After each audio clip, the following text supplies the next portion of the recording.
Avec Pierre-Yves de Pogam, la récente exposition, j'espère que vous avez eu la chance de voir, Figures du fou du Moyen-Âge romantique, qui s'est tenue donc, du 16 octobre au 3 février 2025 au Louvre.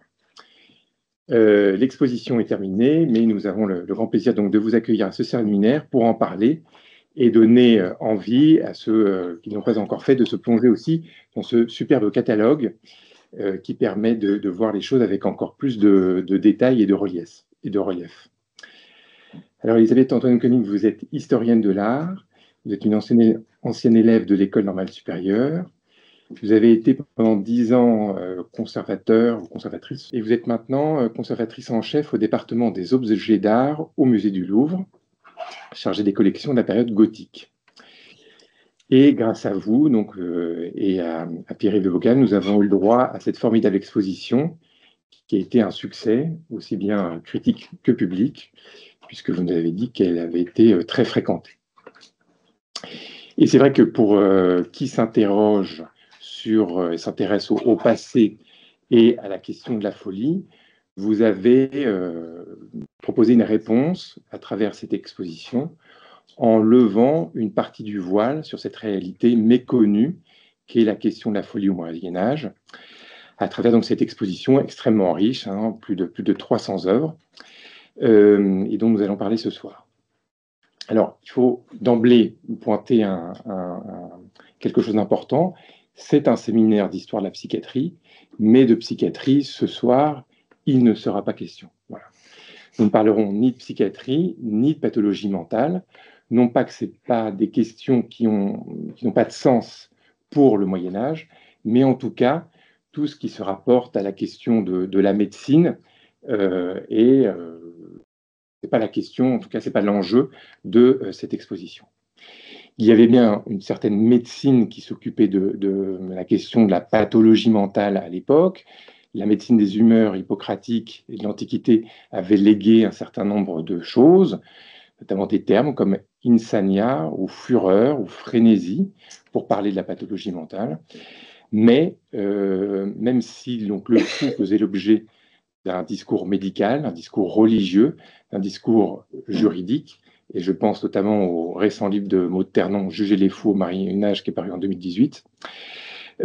Cette exposition n'explore pas du tout cette dimension, mais elle s'empare d'une dimension méconnue, qui est celle de cette existence iconographique, cette existence visuelle dans la culture et dans la société. Et en déambulant dans cette exposition, donc on ne peut être que subjugué par l'extraordinaire polysémie de cette notion du fou, qui revêt une pléiade de caractéristiques extrêmement différentes. Au départ, donc, le fou n'avait pas vraiment de caractéristiques propres. Il emprunte ces caractéristiques à la figure de l'athée, de l'incroyant, de l'animalité, voire du juif. Et puis progressivement, il se dote de caractéristiques visuelles propres. Mais ce qu'on peut souligner quand même, c'est la permanence d'une certaine fonction paradoxale du fou dans la société, à travers ses représentations, qui sert à la fois à dénoncer les égarements et les bizarreries de certains individus, mais en même temps qui va tendre à présenter un miroir à l'ensemble de la société pour dénoncer ses travers et ses égarements, qui trouveront donc un aboutissement dans La Nef des fous de Brandt et dans L'éloge de la folie d'Erasme. Et dans ce miroir tendu, il y a donc à la fois un point d'identification, la folie nous concerne tout un chacun, et en même temps, il y a un renversement, et qui est là aussi, qui traverse cette exposition, dans la mesure où il serait que la figure de la sagesse ne puisse être atteindre qu'une fois la folie traversée, ou qu'en tout cas un certain nombre de pratiques passent par ce renversement des valeurs. En tout cas, cette exposition nous souligne l'importance de la question qu'a toujours été la folie pour la société et pour la culture. Et il me semble que ça constitue ça un invariant et que ça doit continuer à nous interroger. Mais merci encore d'être venu ce soir. Je vous laisse et puis on se retrouve donc tout à l'heure pour la discussion. Eh bien, merci beaucoup pour cette invitation et pour cette introduction à notre exposition. Quand vous m'avez contacté pour participer à votre séminaire, au début, bon, j'étais un petit peu, je me sentais un peu en porte-à-faux, puisque, comme vous venez de l'expliquer, notre exposition Figure du fou bah, ne traite pas vraiment de maladie, de pathologie. D'une part, comme le titre l'indique, on parle du fou et pas forcément de la folie. Mais pas la même chose. Et d'autre part, comme vous allez le voir, eh bien, ces fous sont pour la plupart des personnages symboliques. Et la folie au Moyen-Âge, quand on la représente, je parle du Moyen-Âge parce que voilà, je dirais la plupart de l'exposition était centrée sur la période du Moyen-Âge et de la Renaissance, enfin, disons en gros entre le XIIIe et le XVIe siècle.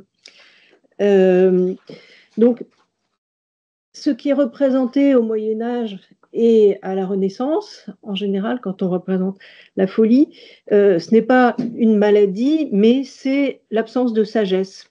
C'est le contraire de la sagesse. Et donc, c'est plutôt une question de morale ou de religion ou de spiritualité qu'une question de pathologie. Donc, là, vous en voyez un premier exemple, justement, qui est fondamental. On va voir que c'est à partir de ces représentations que se développe justement une représentation caractéristique du fou. Eh bien, c'est l'insensé, cet insensé qui illustre un des psaumes, donc un des livres de la Bible. Le psautier se développe justement beaucoup au XIIIe siècle, devient un ouvrage précieux dans lequel on peut apprendre à lire et qui donc va être bien illustré. Et une des divisées en parties, et une des parties s'ouvre avec ce psaume 52 où il est dit, donc le premier verset, c'est l'insensé, je vous le dis en français, je pense, c'est plus facile qu'en latin, je ne remonterai pas à l'hébreu. L'insensé a dit en son cœur, il n'y a pas de Dieu. Et donc, l'insensé, le fou, c'est cet homme qui nie Dieu, donc qui nie tout, en fait, qui nie l'ordre de la création, qui nie le monde, et qui, de ce fait, se met en dehors de tout, se met en dehors de la société, se met en dehors de la création, et devient, par définition, un marginal.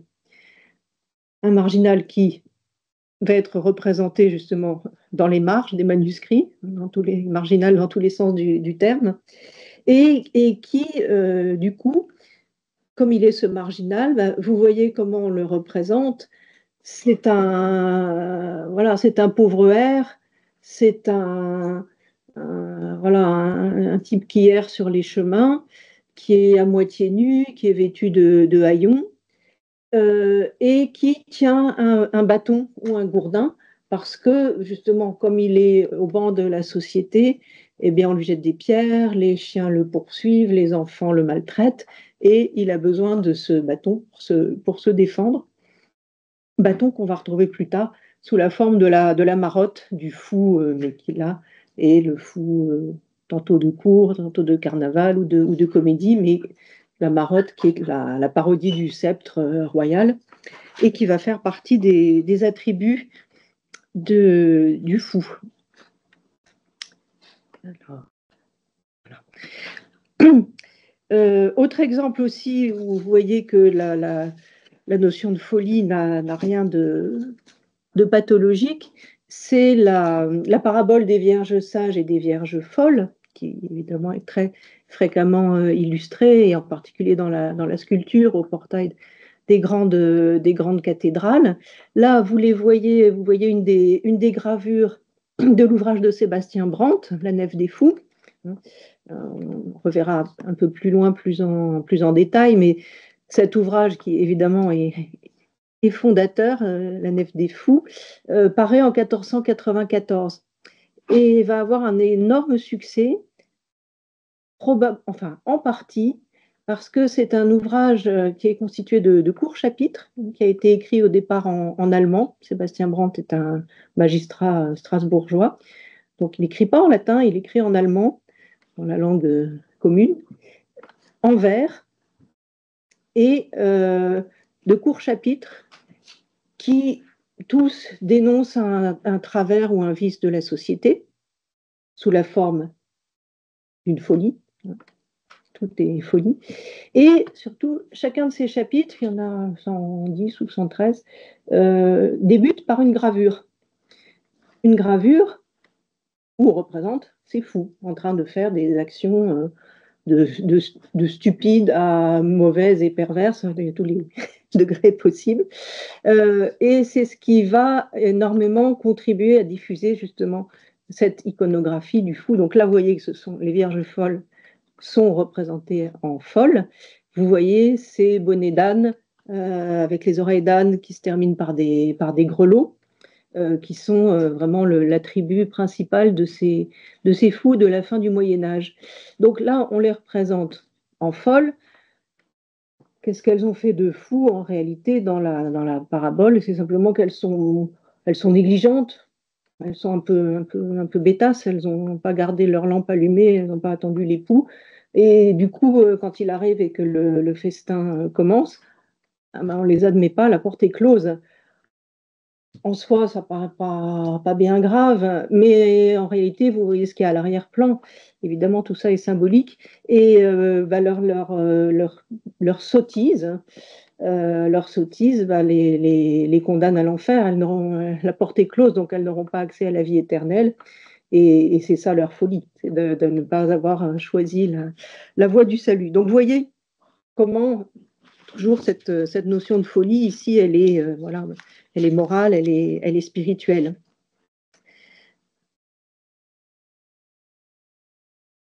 Un autre exemple aussi qui vous montre toujours cet aspect, c'est cette danse des fous, donc cette gravure, où vous voyez, donc là il y a beaucoup d'inscriptions, beaucoup d'écrits qui complètent la représentation.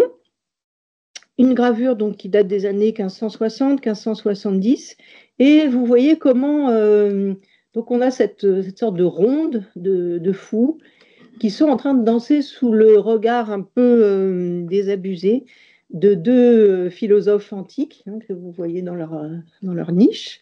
Et puis, chacun des fous, vous voyez, il y a des inscriptions. En fait, ces fous qui dansent, qui ont l'air extrêmement joyeux et contents d'eux dans leur bêtise, ils représentent chacun un vice ou un péché ou un travers. Donc il y a une inscription qui donne leur identité, si on peut dire. Donc vous allez trouver aussi bien le glouton, l'avare, l'ambitieux, l'orgueilleux, le bavard impénitent. Vous voyez, il y en a. L'échelle est assez large entre la petite bêtise et vraiment le vice. Le prodigue aussi, hein, vous avez évoqué tout à l'heure la justice, c'est la prodigalité, c'est une des raisons éventuellement dans des procès pour faire traiter quelqu'un de fou. La famille peut arguer de la folie pour essayer de stopper la prodigalité d'un membre de la famille qui mettrait le patrimoine familial en danger. Le luxurieux, bien sûr, et ça on le reverra. Et donc vous voyez que tous ces fous ont un costume bien particulier que l'on retrouvera encore sur d'autres œuvres. Donc ce capuchon avec les oreilles d'âne, donc qui signifie la sottise. Le costume qui est cousu de grelots. Alors le grelot, c'est aussi la tête du fou qui est vide et qui a un tout petit une petite idée qui fait un peu de bruit à l'intérieur, mais qui n'a pas de sens.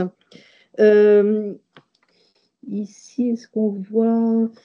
oui. Alors, soit une crête de coq sur le capuchon. Alors, est-ce que j'ai une flèche? Oui, ici, par exemple. Soit le capuchon qui se termine avec une tête de coq qui a évidemment une allure phallique. Et ça, c'est parce qu'effectivement, on va voir que le fou, souvent, symbolise la luxure. Et puis, vous voyez qu'ils ont... Où sont les marottes? Je vois plus de marottes. Bon, on verra sur une autre image. Et ici aussi, donc, on a 15 fous qui dansent autour d'un musicien. Et puis, vous voyez que la ronde s'interrompt ici.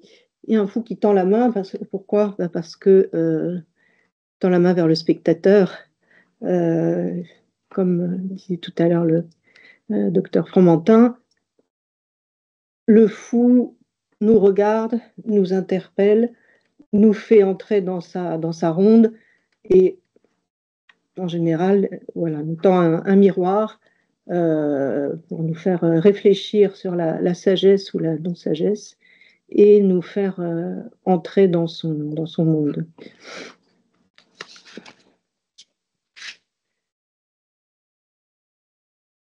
Donc, ah oui, ça c'est le tableau qui a servi aux affiches et à toute la campagne de publicité, donc où vous voyez les éléments caractéristiques de ce costume, la crête de coq, donc la marotte, hein, qui est voilà, la parodie du sceptre royal, donc le fou règne sur son royaume de la folie. Vous voyez aussi qu'il a un costume ici bicolore, hein, mi-parti, jaune et orangé. Ça fait partie aussi des caractéristiques de ce costume de fou, oui, symbolique. Et ça, l'historien Michel Pastoureau, qui a travaillé sur la symbolique des couleurs, explique que le fait d'avoir soit un costume mi-parti, soit un costume rayé, ou avec des motifs bigarrés du type arlequin, damier, enfin toutes les formes, oui, déchiquetées, etc. C'est une façon d'introduire un désordre visuel. À cette époque, au Moyen Âge et encore pendant la Renaissance, les vêtements sont monochromes. On peut porter un manteau rouge sur une robe bleue, mais chaque pièce de vêtement est monochrome. Et le fou ou d'autres personnages qui sont dans les catégories inférieures de la société ou réprouvés, comme les bourreaux par exemple, vont porter des vêtements multicolores, bigarrés, qui montrent qu'ils sont un élément de désordre dans la société. Et puis, avec ce fou aussi qui nous regarde, là, on retrouve cette idée le fou qui nous regarde, et qui est le fou? Est-ce que c'est lui? Est-ce que c'est nous?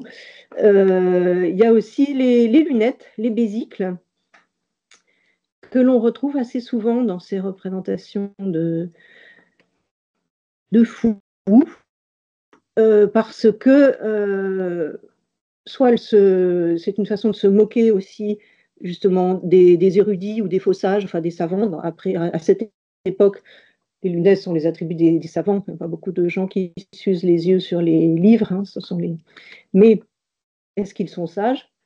Je n'ai pas sûr. Et puis, ça peut être une manière de dire que le fou a besoin de lunettes pour comprendre la vie, voilà, s'il n'y arrive pas et qu'il regarde à travers ses doigts. Et puis voilà, dernière œuvre un petit peu toujours sur cette thématique, cette gravure de Jean de Gourmont de la fin du XVIe siècle, où c'est l'allégorie donc du monde dans une tête de fou, cette espèce de visage monde, où on voit, là aussi les inscriptions sont importantes, il y a une sorte de superposition des différentes formes de sagesse. Vous voyez ici, là, dans le cou de, cette, de cet être étrange, hein, il y a une citation de l'Ecclésiaste qu'on attribue alors à Salomon, infini est le nombre des fous. Ce qu'on avait mis à l'entrée de notre exposition, pour que d'emblée on sente que tout le monde participe. Et puis, donc, la sagesse biblique qui est là, et vous voyez tout en haut de la gravure, au-dessus, au contraire, c'est la sagesse antique, connais-toi toi-même, au dicton socratique. Et puis, entre les deux, on a un petit peu quand même, de médecine médiévale, puisque c'est au caput et libero dignum, donc aux têtes dignes de l'élébore. L'élébore qui était considéré comme un remède contre la folie. On a tous en tête le lièvre et la tortue. Et le lièvre qui dit à la tortue quand elle lui annonce qu'elle arrivera avant lui, mais ma commère, il faut vous purger avec 4 grains d'élébore. Donc, vous êtes folle. Donc, vous voyez que nos fous, a priori, sont loin de la médecine et de la pathologie. Et pour un peu expliquer le point de départ de notre exposition, c'était finalement une forme d'interrogation. Pourquoi y a-t-il une telle prolifération de représentations de ces fous à l'époque gothique et pendant la Renaissance? Donc c'était vraiment une interrogation d'historien d'art, de se dire, mais parce que ça correspond vraiment à un moment. Et après, finalement, au XVIIe siècle, au XVIIIe siècle, c'est pas qu'il y ait eu moins de fous, mais on ne les représente pas, enfin, ou peu. Ils ne sont pas utilisés de la même manière dans l'univers visuel. Et donc, étant historien d'art, nous sommes partis vraiment des représentations pour mener l'enquête. Or, au Moyen-Âge et à la Renaissance, on n'a quasiment pas représenté le désordre ou la maladie mentale des contemporains. Donc, on n'avait pas la possibilité d'aborder cet aspect. Et voilà, en étant historien d'art, nous n'avions ni l'intention ni la prétention de prolonger, mais en remontant dans le temps, l'œuvre de Michel Foucault, qui, lui, faisait œuvre de philosophe et d'historien, en partant d'abord, je dirais, de sources d'archives, quitte à illustrer son propos avec des œuvres, mais nous, c'était vraiment la démarche inverse. Et d'ailleurs, voilà, là, vous avez une des premières gravures qui illustre l'ouvrage de Brandt, La Nef des Fous, et une gravure qui a pu justement prêter à confusion ou être mal interprétée.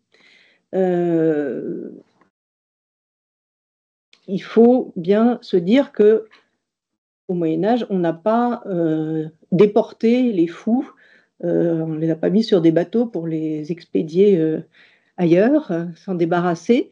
Cette image qui ouvre un peu l'ouvrage est une image complètement parodique, en fait. Il faut l'interpréter comme une parodie de pèlerinage. Donc, vous voyez, c'est Das Narrenschiff, donc la nef des fous. Narr en allemand, c'est le fou, mais voilà, fou de cour, fou de comédie, pas une personne malade. Et effectivement, ils vont partir tous en Aragonie, c'est la terre des fous. Mais ce que nous montre Brandt ici, c'est la parodie d'un pèlerinage et même très certainement d'un pèlerinage précis qui est le culte autour de Sainte Ursule, qui était très développé justement à la fin du Moyen Âge, à la fin du XVe siècle. Et vous voyez là deux détails d'œuvres qui sont complètement contemporaines de l'ouvrage de Brandt, qui est paru en 1494.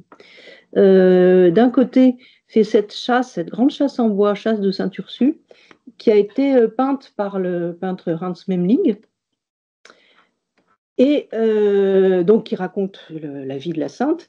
Et la vie de la sainte, c'est qu'elle part en pèlerinage vers Rome, entourée de ses 11 000 compagnes. Bon, là, il y avait eu une erreur de lecture de la vie. Au départ, ce n'était pas 11 000, c'est devenu la légende. Et donc, on les voit qui s'embarquent sur ces bateaux.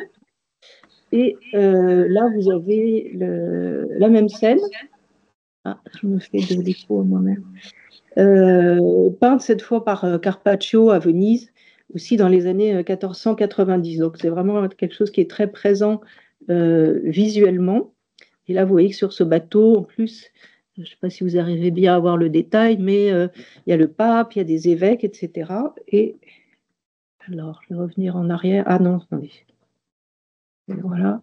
Voilà, si vous revenez en arrière, on se rend compte que c'est pas Brandt qui a fait les gravures, il a fait faire. En tout cas, il a commandé à l'artiste quelque chose qui nous montre une sorte de parodie du départ en pèlerinage de Sainte-Ursule et des 11 000 vierges. Avec aussi, vous voyez, ces marges qui sont fleuries. On a ici un petit fou qui est en train de grimper dans les rinceaux. Alors là, ça renvoie à l'arbre de Jessé, ou dans les rinceaux, on a toute la généalogie du Christ. Bon, là, elle est remplacée par un fou. Et puis, vous voyez aussi que ces fous qui partent en Aragonie, ils sont en train de chanter un cantique, Gaudeamus Omnes, qui était un cantique souvent chanté pour les grandes fêtes, à l'Ascension, à la Toussaint, début de la liturgie. Donc, réjouissons-nous tous, ils sont très, très contents de partir en Aragonie. Et vous voyez qu'en dessous, le texte, en fait, ce sont des extraits d'un psaume. On retrouve les psaumes, le psaume 106, où il est question donc de certains embarqués sur des navires, occupés à leur travail en haute mer. Ça, c'est le début. Alors, il Brandt caviarde un peu le psaume, il enlève des versets. Et puis, il y a une tempête qui arrive, ça, il ne le dit pas. Portés jusqu'au ciel, retombant aux abîmes, ils étaient malades à rendre l'âme. Et effectivement, on en voit un qui est en train de vomir par-dessus bord, ça ne va pas du tout, la mal de mer. Ils tournoyaient, titubaient comme des ivrognes, leur sagesse était engloutie. Et c'est ça que Brandt veut montrer au lecteur. Il arrête la citation du psaume à cet endroit-là, alors qu'en fait, après, le psaume continue et le Seigneur va les sauver et faire taire les vagues et les tirer de la détresse. Brandt, lui, s'arrête là parce que ce qu'il veut montrer, c'est leur sagesse était engloutie. Et en fait, c'est le propos du livre. Après chapitre, il va montrer comment les hommes ont perdu toute sagesse et ne cessent de faire des travers, des vices, et qu'il faut corriger la société. Donc, voilà comment via les images, on réinterprète un certain nombre de thématiques. Et oui, ici, le côté parodique est très, très fort, et le côté humoristique aussi. C'est quelque chose qu'on voulait quand même beaucoup montrer dans notre exposition, sortir d'une image du Moyen-Âge austère et triste. L'humour a vraiment une part importante dans toutes ces représentations. Et puis aussi par rapport au principe de construction de l'exposition, il y a aussi le fait que s'il y a tant de représentations de fous durant cette période, c'est aussi parce que le mot français fou peut avoir des significations finalement très, très variées, alors que dans d'autres langues, on va avoir des termes plus spécifiques pour désigner justement le bouffon, ou alors l'idiot, ou l'individu malade. en français, le terme fou permet finalement de parler de réalités très, très différentes. Alors en ancien français, c'est folle, F-O-L au masculin, mais d'où ça donne je dirais un spectre d'œuvres qui est très varié, parce que ça illustre justement les différentes facettes de cette notion dans la culture et la société de la fin du Moyen Âge et de la Renaissance. Et donc le fil conducteur de notre exposition, c'était cette sorte de vision kaléidoscopique de ce personnage du fou, qui peut juxtaposer diverses significations, et de montrer aussi sa montée en force dans l'espace visuel, entre le XIIIe siècle, où c'est encore un petit personnage dans des marges de manuscrits, jusqu'au XVIe siècle, où c'est vraiment le... Alors, je vais vous montrer les différentes parties, mais il y avait une des salles qu'on avait appelée le fou partout, parce que c'est effectivement, c'est ça. Grâce aussi, c'est aussi l'évolution artistique et le phénomène de à la fois l'imprimerie et la gravure. C'est sûr que c'est ce qui permet aussi de multiplier une image ou de se servir d'une gravure comme modèle pour d'autres supports, pour des tapisseries, pour de l'orfèvrerie, etc.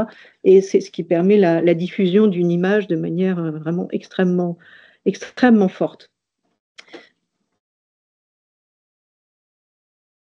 Donc, je vais vous montrer en gros le parcours, parce que vous n'êtes pas tous forcément allés dans l'exposition. Et donc, notre première thématique, c'était le fou et Dieu, avec donc au départ cet insensé que je vous montrais tout à l'heure. Là, vous en avez deux autres exemples dans une Bible parisienne et dans une autre Bible un peu plus tardive, où vous voyez aussi dans la Bible qui est à gauche, vous voyez aussi ce parallèle qui se fait très fréquemment entre voilà, l'insensé et le roi, du fait que les psaumes sont réputés avoir été écrits par le roi David.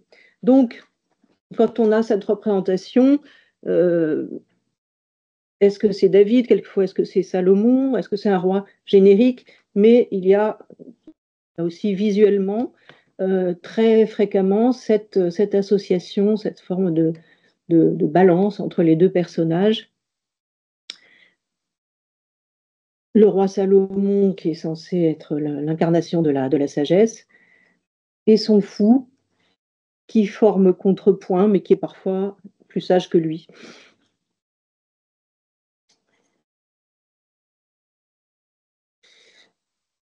Et dans cette petite lettrine, donc vous voyez donc le roi, le fou face à lui, qui est là et quasiment nu. Et puis, est-ce qu'il tient un globe, peut-être? Est-ce que c'est une façon de justement le fou face au roi qui se livre à l'ivresse du pouvoir avec le globe dans la main? Interprétation possible. Et puis, vous voyez à droite, donc, une autre Bible où vous voyez un fou qui, lui, est un peu plus habillé, mais ça y est, voilà, le bâton s'est transformé en marotte. Hein. La marotte, c'est un bâton, mais qui a à son extrémité une tête sculptée, tête qui est aussi une forme de dialogue entre le fou et sa marotte. C'est souvent son propre portrait, c'est sa propre image. Donc, il parle à sa marotte, c'est un moyen de pouvoir dire tout ce qu'il veut et toutes ses fantaisies, puisqu'il ne s'adresse pas directement au roi ou au courtisan et qu'il peut, du coup, dire des insolences. Et vous voyez, le roi, lui, au contraire, là, est dans la lettrine. Et là, vous voyez, donc, sur celle-ci, à droite, la Bible est traduite en français. Si qui nettoie pas sage, donc celui qui n'est pas sage, dit en son cœur, Dieu n'est mis. Donc il n'y a pas de Dieu. Donc il n'est pas sage. Et vous retrouvez là aussi, de manière très claire, cette association. Oh, il est revenu en arrière, pardon. encore un psautier un peu plus tardif, avec, cette fois, on voit bien que c'est le roi David qui est agenouillé devant Dieu, il a sa harpe derrière lui, et face à lui, son fou. Là, on a une Bible avec, double le texte en latin et au-dessus la traduction en français. Là, c'est le fol a dit en son cœur, Dieu n'est point. Et c'est assez étonnant, là, vous voyez vraiment un magnifique fou avec ce costume complètement bariolé, son bonnet à grelots, sa marotte. Et il est terrible parce que il dit Dieu n'est point, en fait, et il le désigne. Donc c'est grave. Il nie l'évidence. C'est un fou aggravé, particulièrement impie. Donc, voilà, on a cette première représentation du fou dans les psaumes. C'est donc cet insensé qui s'oppose à la sagesse divine, mais dans le christianisme, le christianisme arrive avec un message révolutionnaire qui va renverser ou inverser bien des valeurs avec la quête du salut, puisque, et ça c'est ce qui est très bien exprimé dans les épîtres de Saint Paul,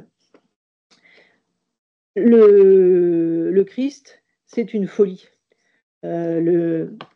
Avoir un Dieu qui est un personnage qui vient pour les pauvres, pour les marginaux, qui se fait marginal lui-même et qui meurt dans un supplice infamant, dans un supplice de criminel, eh bien, Saint Paul va dire « Nous prêchons Christ crucifié, scandale pour les Juifs et folie pour les païens. » Et puis, car la folie de Dieu est plus sage que les hommes et la faiblesse de Dieu est plus forte que les hommes. Dieu a choisi les choses folles du monde pour confondre les sages. Donc, on va avoir tout le temps un jeu de renversement. Voilà. Folie aux yeux des hommes, sagesse aux yeux de Dieu. Et c'est quelque chose qui est bien sûr extrêmement présent dans le christianisme médiéval et qui s'incarne tout particulièrement avec la figure de Saint François d'Assise, qui est ce qu'on appelle un fou de Dieu, mais dans un sens noble. Vous voyez ici deux œuvres qui étaient présentées dans l'exposition.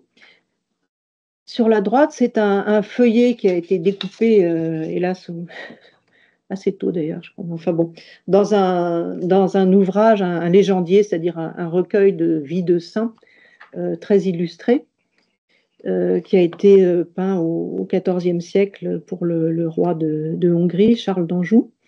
Et là, on a donc ce feuillet qui illustre le tout début de la vie de Saint François d'Assise. Des épisodes de sa jeunesse qui sont pas très fréquemment représentés. Enfin, je dirais que c'est un peu avant toutes les images qu'on a de Giotto, de Saint François de Giotto. Et là, on voit donc sur ce magnifique fond d'or Saint François quand il est encore le jeune homme riche. Saint François, donc il vivait à Assise à la fin du XIIe siècle, donc une ville italienne à un moment où le commerce se développe, dans une famille assez riche de marchands drapiers, et qui avait été élevé dans l'univers de la courtoisie, de la chevalerie, dans des rêves de vie chevaleresque. Et vous le voyez, donc là, vêtu de blanc, encore en beau jeune chevalier. Mais c'est le moment où sa vie bascule, où il se convertit, au sens fort. Et vous voyez qu'il est descendu de cheval pour embrasser un lépreux. On voit qu'il y a des petites taches sur la peau de cet homme. Donc, lépreux, ce sont évidemment des marginaux. Ils sont considérés comme impurs et rejetés hors des villes par peur de la contagion. Donc, voilà, c'est le moment décisif où sa vie bascule. Il va voir après, c'est la première apparition du Christ crucifié. Vous le voyez ensuite qui prêche à des pèlerins. Et puis, voilà, autre épisode décisif, François se retire, on peut dire au désert, enfin, pour prier et disparaît complètement de sa famille, euh, est nu dans une sorte de cave, enfin vraiment, c'est presque terré dans un trou pour s'isoler et prier. Et donc, vous voyez, nu, ça rappelle le thème de l'insensé des psaumes, du psaume 52. Et à ce moment-là, sa vie, qui a été écrite très vite par ses contemporains, raconte que quand on le retrouve dans son trou, eh bien, la foule le traitait de fou et de dément. Et puis, sa famille, quand même, finit par le retrouver. Et on lui jette des pierres. Et c'est ce qui est montré là. Le personnage que vous voyez en rouge, c'est son propre père qui est en train de lapider son fils parce que son fils a rejeté sa famille terrestre et charnelle. Et on a une image là aussi qui est très bien construite. On a d'un côté, voilà, le père Chardel qui rejette son fils, et de l'autre, vous avez la main de Dieu qui sort du ciel, exactement comme les représentations du baptême du Christ, où il y a la main de Dieu et on entend celui-ci est mon fils. En fait, c'est voilà, le début de l'identification de François au Christ, qui se fait tout au long de sa vie et qui aboutit à la stigmatisation. Là, vous avez sur ce très beau panneau une des premières, on a pu le réétudier à l'occasion de l'exposition et il s'avère que c'est une des premières représentations, en tout cas connues et conservées, de Saint François avec les stigmates, y compris la plaie au côté, parce que ça posait beaucoup de problèmes théologiques, cette reconnaissance de la plaie au côté. Et donc probablement une commande du pape qui soutenait beaucoup l'ordre franciscain. Mais donc, voilà, avec la figure de Saint François, qui d'ailleurs lui-même, ça aussi, ça fait partie des récits de sa vie qui ont été mis par écrit très, très vite, lors d'un des chapitres de l'ordre franciscain. Donc on rapporte qu'il a dit lui-même, mes frères, le Seigneur m'a dit que je dois être un nouveau fou pour Dieu. Donc il y a vraiment cette notion, effectivement, qui a été exprimée par saint Paul, de la folie divine et de cette inversion des valeurs humaines.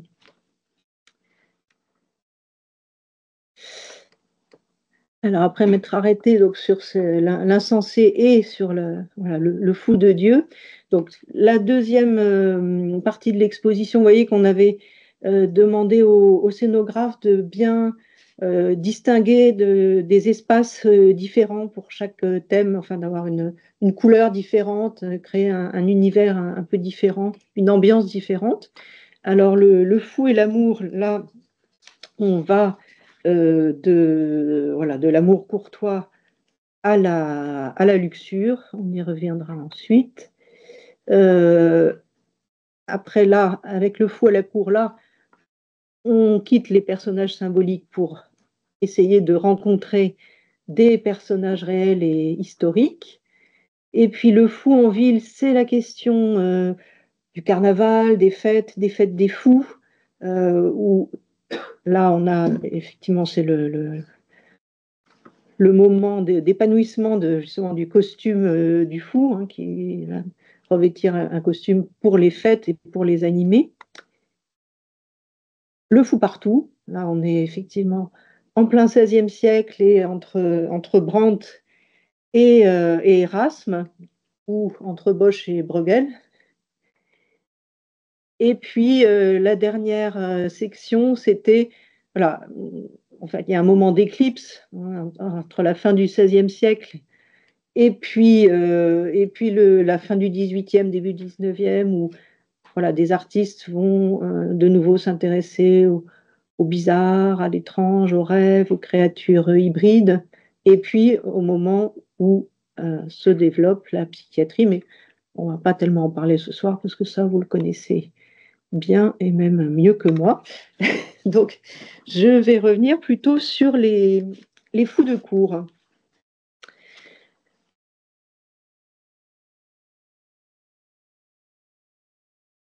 Les fous de cour posent toutes sortes de questions intéressantes. Là, on a affaire à je dirais, des êtres de chair et de sang.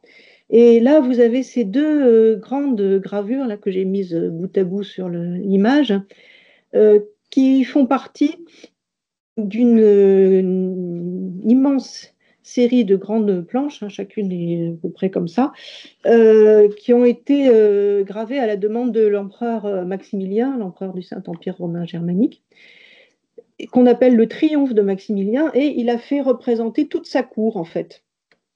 Et toute sa cour qui défile, hein, comme un triomphe romain, d'empereur romain. Et donc, parmi sa cour, il y a donc deux de ces grandes feuilles qui représentent les fous de Maximilien, avec une distinction qui existait très clairement dans le vocabulaire de l'époque entre ce qu'on appelait les fous naturels et les fous artificiels. Les fous naturels, ce sont les simples d'esprit, ce qu'on appelait l'idiot du village, ou qu'on appelle, oui, aussi dans les textes, sot, hein, le sot ou la sotte de tel ou tel prince, de tel roi. Bon, donc des personnes avec un handicap.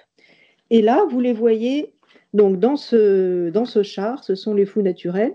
Et c'est exprimé dans l'image parce que, vous voyez, ils sont dans un char rustique qui est décoré de feuillage. Il y a un côté voilà, paysan, naturel, ils sont proches de la nature. Et ils sont tirés, leur char est tiré par des mules. Et puis ici, vous avez les fous artificiels. Alors, les fous artificiels, c'est très simple, ils exercent un art. Donc, un métier, ce sont des professionnels du rire, hein, des comédiens, des gens qui sont là pour distraire par des traits d'esprit, faire rire, jouer. Et donc, ils n'ont rien de fou, mais simplement qui doivent faire rire et qui ont le droit de faire des plaisanteries parfois osées et d'être insolents. Alors, oui, les gravures donc, du triomphe de Maximilien représentent des personnages réels. Et là, vous voyez qu'il y a des banderoles. Là, elles n'ont pas d'inscription, mais il y a eu des aquarelles préalables où on peut avoir des noms, donc qui permettent d'identifier vraiment des personnages. Ici, à gauche, vous voyez donc un dessin d'un recueil de dessins qui sont faits d'après des tableaux ou des portraits qui existaient, qui parfois ont disparu depuis, mais ça permet d'avoir des témoignages. Et surtout, qui sont intéressants parce qu'il y a une petite légende en dessous. Donc ici, on nous dit qu'il s'agit de Coquinet, sceau du duc de Bourgogne. Donc c'est effectivement Coquinet qui était un peu le fou favori, si on peut dire, du duc Philippe le Bon, et qui est mentionné voilà, dans les sources comptables. Ce sont des personnages qu'on arrive à connaître un petit peu par les contes, tout simplement. Parce que là, on voit ce qu'on achète comme vêtements, éventuellement si on paye. Et là, on peut voir justement qui est fou naturel ou qui est fou artificiel. Des fous naturels, certains vont avoir un gouverneur. Un gouverneur, c'est comme pour les enfants, quand ils ne sont pas aptes à être autonomes, ils ont un gouverneur qui va les aider. On peut voir comme ça dans les contes, il y a des choses très touchantes où le gouverneur est payé à l'année pour avoir couché et levé tel ou tel sot ou folle.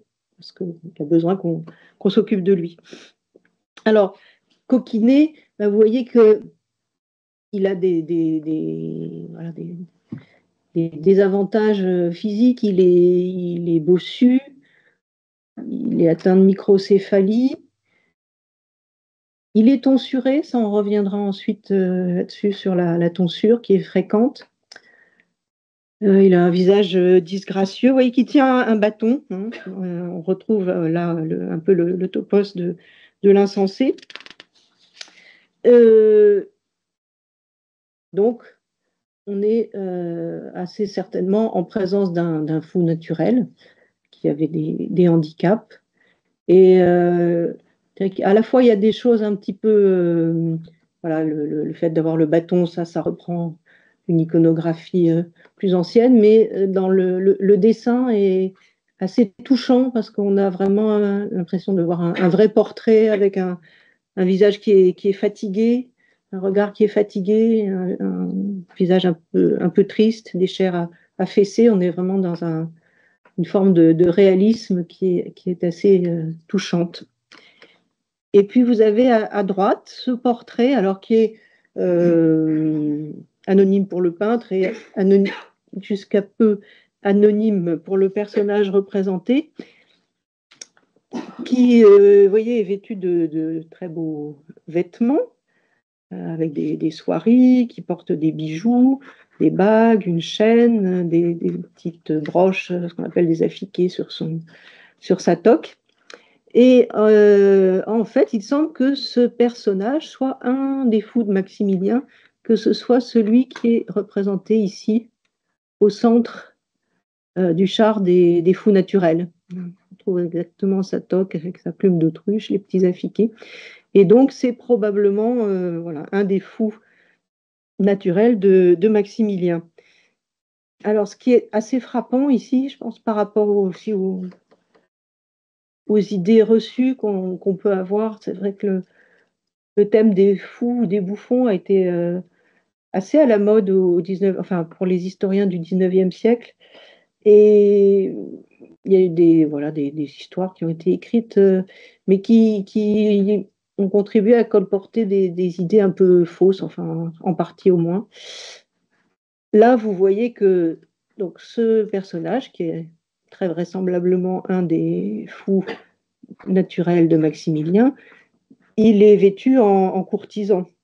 Il a des vêtements tout à fait somptueux, des bijoux, et pas du tout avec le costume que je vous ai montré jusqu'ici, avec des oreilles d'âne et des grelots, etc. Et voilà, des œuvres que nous avons rassemblées pour l'exposition ou des recherches que nous avons pu mener, il ressort que voilà, les fous de cour étaient habillés en courtisans, et que c'est très exceptionnellement, à l'occasion de telle ou telle fête ou pendant le carnaval, qu'ils pouvaient revêtir un habit avec des oreilles d'âne, etc. Mais ils ne se promenaient pas du tout tous les jours à la cour avec des habits rayés, des grelots, etc. Ça correspond plus au carnaval, aux comédiens, voilà, aux fêtes urbaines, et pas tellement aux pratiques de cour. Ici, voilà, je vous montre des œuvres qui malheureusement n'étaient pas dans l'exposition. Oh, pardon, mon téléphone, tant pis. Ici, bah, c'est le même recueil que celui de Coquinet, donc bah, fatalement, on ne peut l'ouvrir qu'à une page. Donc, on a choisi Coquinet et on n'a pas vu dans l'exposition cette sotte, donc qu'on connaît là aussi grâce à la petite légende qui est inscrite en dessous.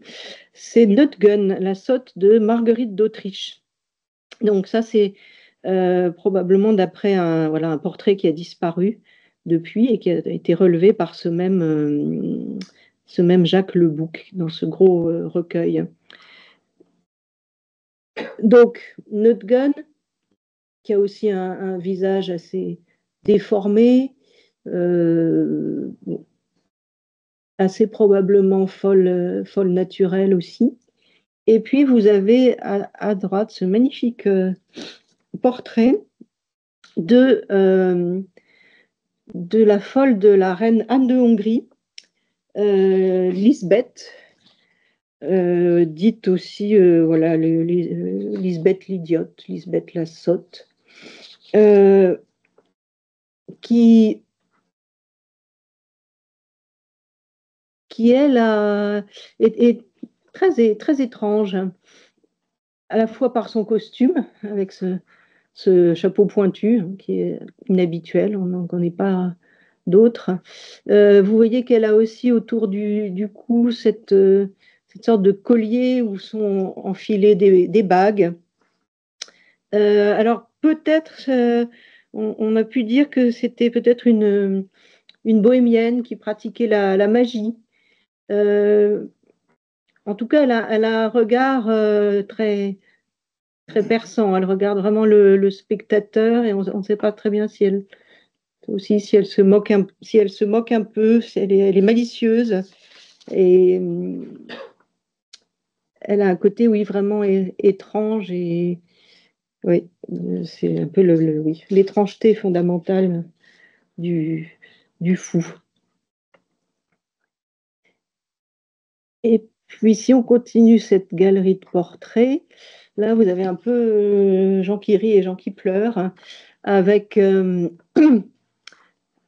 à droite ce fou germanique très célèbre dans la culture germanique. Alors, Klaus Narr, alors bon, Narr c'est le fou, donc Klaus le fou de Klaus Narr von Randstedt. Bon, il était originaire de Randstedt, il n'avait pas un titre nobiliaire. Alors qu'il y a ce visage étrange, hein, avec sa bouche qui tombe, peut-être qu'il louche un peu. Et il est bien connu et sa vie est assez emblématique justement des fous de cour qui souvent étaient repérés enfants quand la cour se déplaçait dans les campagnes ou dans des villages.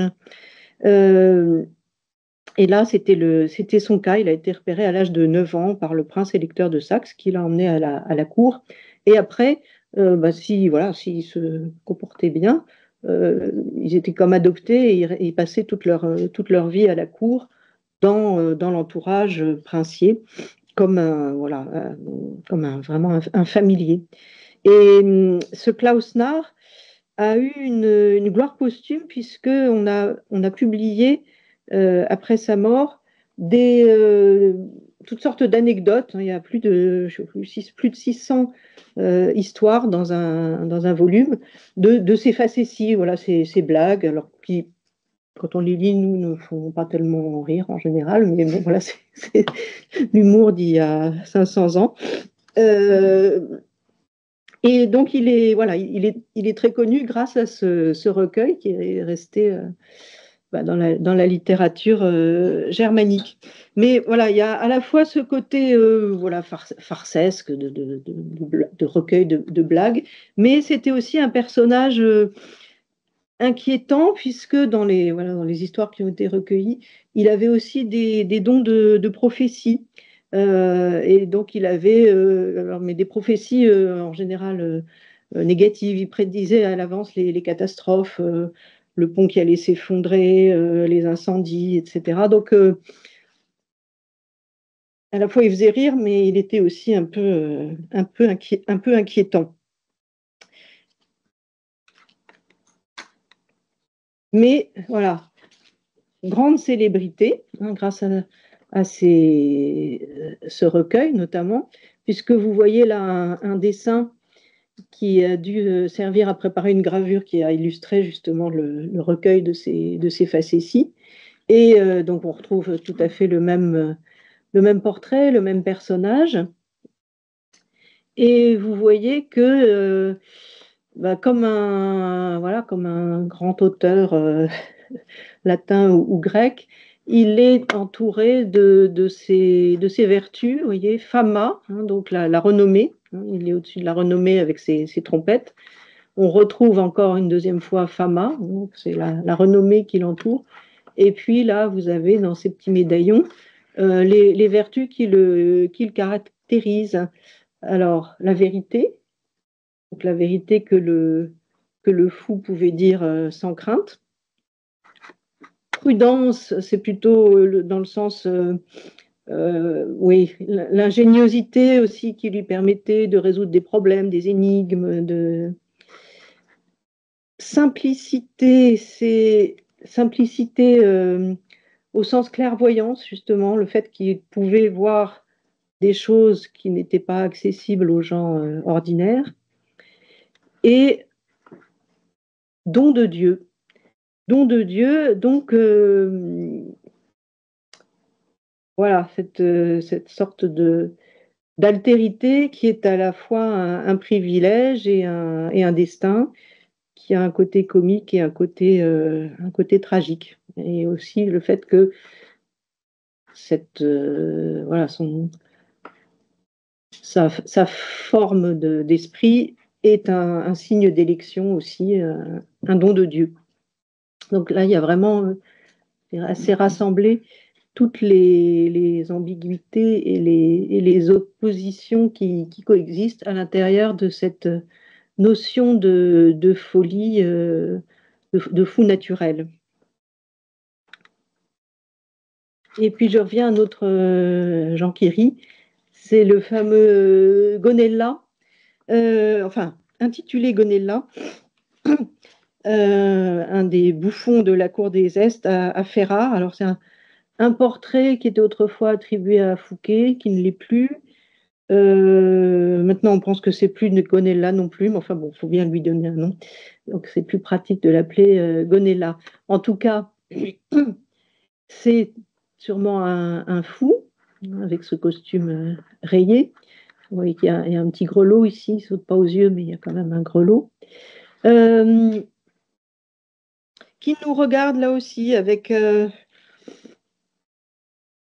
à la fois bonhomie et un peu de tristesse ou d'ironie. Et là, je me demande, bon, il y a ces paupières rougies, bon, est-ce que c'est l'âge, est-ce que c'est une maladie? Mais une des questions, bon, c'est un tableau qui a fait couler beaucoup d'encre et qui continuera à en faire couler sur ces questions d'attribution. Mais entre autres, on s'est beaucoup interrogé sur je dirais le décalage qui existe entre le visage qui est extrêmement bien peint, avec une grande finesse dans le modelé, dans le rendu là aussi des rides, des chairs qui s'affaissent, enfin, et puis dans le regard, dans l'expression. Et les mains qui sont mal peintes et aussi le fait qu'il ait une attitude un petit peu contournée. Je me demande si en fait il n'a pas un handicap, qu'il est en train de cacher ses mains et qu'il a des mains, enfin un peu des moignons qui sont cachés et qui du coup aussi ne sont pas bien proportionnés en fait. Bon, c'est peut-être une explication. Et comme parallèle avec notre Klaus Narr précédent, non, je me trompe. Ah non, pardon, j'avance pas comme il faut. Voilà, par rapport à Klaus Narr, donc, qui a connu la célébrité grâce à ce recueil de ces facéties. C'est aussi un petit peu une mode du XVIe siècle, puisque Gonella a eu aussi là ça s'appelle des nouvelles, qui ont été publiées aussi à la fin du XVIe siècle, qui donc voilà, retrace ces bouffonneries, ces farces, ces bons mots, comment il amusait la cour. Et puis, encore un autre exemple de personnage réel, c'est Triboulet. Triboulet qui était le bouffon de René d'Anjou, le bon roi René. Et là, vous voyez que, donc vous le voyez représenté dans ce superbe portrait en marbre. Donc, avec une représentation extrêmement je dirais, noble. Portrait de profil dans le marbre, c'est vraiment le portrait à l'antique qui a été fait en plus, enfin commandé voilà, aux meilleurs artistes italiens que le roi René avait fait venir à sa cour. Donc on est vraiment dans voilà, un personnage extrêmement reconnu à la cour, avec une forme de noblesse. Et ben, vous voyez que lui aussi, il a cette microcéphalie, il a un profil assez étrange, donc on peut se dire qu'il avait probablement un handicap mental. Or, Triboulet est passé à la postérité comme un artiste, un homme de théâtre de grand talent, à la fois metteur en scène, comédien et auteur. Hein. Il a laissé un certain nombre d'écrits, pas seulement de théâtre. Hein. Il y avait dans l'exposition, on avait le manuscrit d'une sorte de traité moral, enfin religieux. Et on lui attribue, mais bon, sans certitude, il est probablement l'auteur de la farce de Maître Patelin, qu'on connaît encore, que vous avez peut-être étudié au collège il y a longtemps. Oui, oui, et qui est très drôle. Je dis ça pour l'avoir relu, parce que quand on est en cinquième, on passe peut-être un peu à côté de la chose, mais quand on le relit en adulte, c'est extrêmement, extrêmement drôle. C'est vraiment un peu les Marx Brothers. Donc, voilà, un artiste plein de talent. Donc, on a déjà peu de représentations, mais même à travers le peu de représentations qu'on a, c'est pas toujours facile finalement, c'est cette catégorie fou naturel, fou artificiel voilà, qui paraît très nette quand on la lit et quand on l'écrit. Dans la réalité, c'est pas toujours facile de trouver la frontière entre les deux. Et là aussi, vous voyez sur cette très belle tapisserie, hein, qui montre la rencontre entre des hommes sauvages et des hommes de cour. On a au centre ce couple avec le fou, qui est assez emblématique justement de cette forme d'ambiguïté. Vous voyez qu'il a vraiment je dirais, la panoplie du fou, avec le costume bigarré, les grelots, etc. Et en même temps, quand on regarde son visage, on a l'impression que c'est un personnage réel, et que là aussi, il a un visage assez souffrant, en fait. C'est pas juste voilà, une allégorie de fou. Ici, vous avez cet exemple aussi qui est assez parlant. À gauche, donc là, pour une fois, on connaît à la fois le peintre et le personnage qui est représenté. Et vous voyez que donc il porte ben voilà, le costume du fou. Là, c'est jaune avec des rayures bleues. Il nous regarde avec un air un peu idiot. Il rit, ça aussi, ça fait partie des caractéristiques du fou, le rire ou le sourire, mais qui montre l'intérieur de la bouche, qui est quelque chose d'indécent, enfin qui ne correspond pas aux normes voilà, de la bonne conduite en société. Donc on aurait un peu tendance à dire, ah voilà un fou naturel, c'est un petit peu le simplet. Et en fait, ce personnage, vous l'avez, c'est le même qui est représenté à droite. Alors à gauche, il est dans sa fonction, puisque il était le bouffon officiel du cercle des rhétoriciens de la ville de Leyde, c'est-à-dire voilà, la guilde des poètes, hein, des poètes sûrement très savants et sophistiqués, mais qui avaient appointé un bouffon, qui donc venait à leur réunion les faire rire, en faisant peut-être des grosses blagues idiotes. Et donc là, il a mis son costume et il est dans son rôle à jouer l'imbécile. Et quand il n'est pas le bouffon des rhétoriciens de Leyde, eh bien c'est pardon, c'est ce monsieur très sérieux, voilà, bourgeois hollandais typique, dans son costume noir avec sa fraise.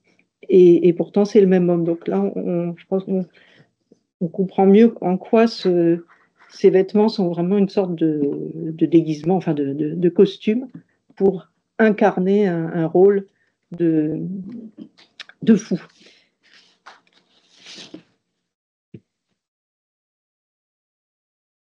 Alors, j'avais encore plein de choses à vous dire, mais c'est peut-être, faut peut-être faire s'arrêter pour une discussion des questions. Non, ou alors, voyons, voyons.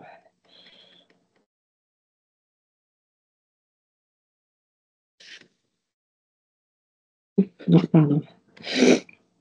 Ah, pardon, hop, voilà. Alors, après avoir beaucoup parlé de cette question des fous de cour, je voulais évoquer quand même un petit peu, mais là, je m'aventure sur des terres qui sont effectivement moins les miennes. Quand même quelques représentations de la folie comme maladie au Moyen Âge. D'abord, justement, ou au moins évoquer la souffrance psychique à la croisée du monde spirituel. Et il y a cet exemple qui est assez bien connu d'un prêtre italien du XIVe siècle, Opicino de Canistris, qui s'était réfugié à Avignon au moment du schisme, enfin au moment où la papauté était à Avignon, et qui avait à la fois des souffrances morales, justement, du fait du schisme, qui vivait très, très douloureusement voilà, puis voilà, les discordances entre les richesses de l'Église avignonnaise et puis voilà, l'idéal de pauvreté christique, et qui avait aussi, alors il était scribe apostolique, et malchance, il avait un bras droit très affaibli, enfin, on ne sait pas exactement quelle était la pathologie, mais et du coup, il a fait des pèlerinages, mais surtout, il a eu une espèce de grande crise spirituelle, à la suite de laquelle il a produit des dessins. Ces dessins, là, vous en voyez un, des dessins qui sont à la fois des cartes et des dessins. Vous voyez, ici, vous voyez qu'il y a un texte en dessous. Donc, si on est dans le sens du texte, vous voyez deux personnages de silhouette. Il y a ce personnage de profil qui serait un prêtre en train de se confesser à Dame Pauvreté, qui est ici. Mais si vous basculez d'un quart de tour de 90 degrés ce dessin, eh bien, vous voyez une carte. Hein, là, vous avez l'Europe, plus ou moins. Là, vous avez la France, la péninsule ibérique, la côte de l'Afrique du Nord, l'Italie, etc. Donc, il a laissé, mais bon, c'est des choses qui qui ne montraient pas à ses contemporains, mais il a laissé ces dessins un peu étranges, enfin même très étranges, qui étaient un peu voilà, le témoignage de sa crise spirituelle et de sa douleur. Un peu plus d'un siècle plus tard, on connaît, là c'est plus par un texte, le cas très intéressant du peintre flamand Hugo van der Goes, qui, à la fin de sa vie, s'était retiré dans une abbaye comme frère convers, l'abbaye de Rouge-Cloître, près de Bruxelles. Et la chronique qui a été tenue un tout petit peu plus tard par le prieur de l'abbaye donne un témoignage qui est très rare pour cette époque, sur justement là aussi une crise spirituelle grave et la manière de le soigner. Alors là, vous avez, ça a été représenté, enfin, on est à la fin du 19e siècle, donc c'est la vision 19e siècle, mais je vous lis donc le passage de la chronique qui raconte cet épisode. Une nuit, sur le chemin du retour depuis Cologne, Hugo fut victime d'un tourment de l'esprit. Sans arrêt, il se disait damné et bon pour la damnation éternelle, et il voulait se faire mal et même se tuer, mais il en fut empêché avec force par ses compagnons de route. Suite à ce voyage, cette étonnante maladie lui occasionna une peine profonde.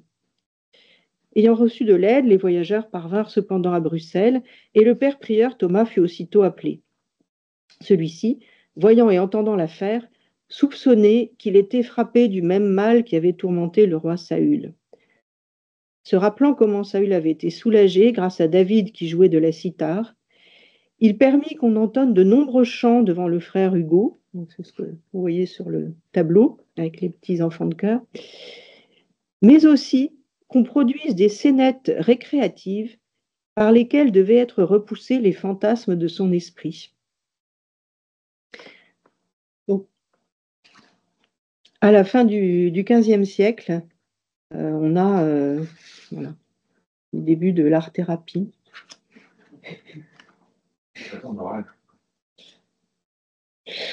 Donc voilà, à la fois de la musique, le chant et des scénettes récréatives. Pour un artiste, pour un peintre, c'est quand même intéressant. Alors, outre l'art-thérapie, il y avait, on l'a dit, donc on est à l'époque, on vit sur la médecine antique et la théorie des humeurs, et donc la folie naît d'un échauffement du cerveau. Donc, pour rééquilibrer les humeurs, il faut de l'humide. Donc, on rafraîchit la tête en appliquant des linges humides et du mou, d'où probablement, enfin, une des explications, pour lesquelles on voit très souvent effectivement l'insensé avec une forme de tonsure. Alors, il peut y avoir plusieurs formes. Notamment ici, vous voyez, il y a la tonsure ici, mais aussi qui forme une croix sur la tête, hein, qui peut être à la fois une forme pénitentielle et aussi de nouveau une évocation de cette folie de la croix, hein, folie sagesse. Ici, vous voyez, voilà, j'ai repris, on retrouve la tapisserie de tout à l'heure, d'autres exemples où on voit voilà, une tonsure avec ces sortes de touffes qui évoquent un peu comme un damier et qui sont aussi comme la bigarrure du vêtement qui évoque le désordre. Et puis, on essaie de rafraîchir le cerveau. Puis, il y a aussi les pèlerinages. Et là, donc, je vous ai mis l'affiche d'une exposition qui va ouvrir au monastère royal de Brou, à Bourg-en-Bresse, sur le retable de la vie de Sainte Dymphne, qui était une des saintes réputées voilà, soigner la folie en Belgique, à Geel. Et donc là, le retable a été restauré et il sera exposé à Brou d'ici la fin de la semaine. Alors, ils promettent une expérience immersive, je ne sais pas. Voilà, et Geel, je pense que vous connaissez, non, cette ville en Belgique, qui je suppose, dans la suite de cette tradition de pèlerinage, est devenue un centre de soins thérapeutiques. Et puis, on va peut-être terminer avec ça. Voilà, quand ni les linges mouillés ni les pèlerinages ne réussissent, est-ce qu'on va exciser la pierre de folie? Alors, bon, très étrange tableau. comme tout l'œuvre de Bosch, hein, avec cette espèce de vision à travers un objectif photographique ou une lunette astronomique. Une opération qui serait plutôt dangereuse si elle avait vraiment lieu, qui se déroule en plein air, hein, dans un paysage. Un chirurgien qui a l'air plus fou que son patient, avec son entonnoir sur la tête.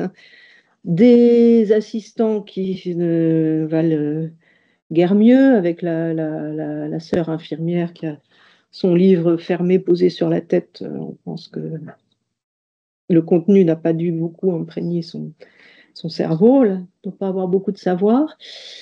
Et puis aussi un contraste entre la calligraphie, l'inscription qui entoure la scène, qui reprend exactement la calligraphie qui était utilisée pour les panneaux qu'on peignait pour les membres de l'ordre de la Toison d'Or, avec leur armoirie et puis leur devise. Donc c'est quelque chose d'extrêmement raffiné, aristocratique.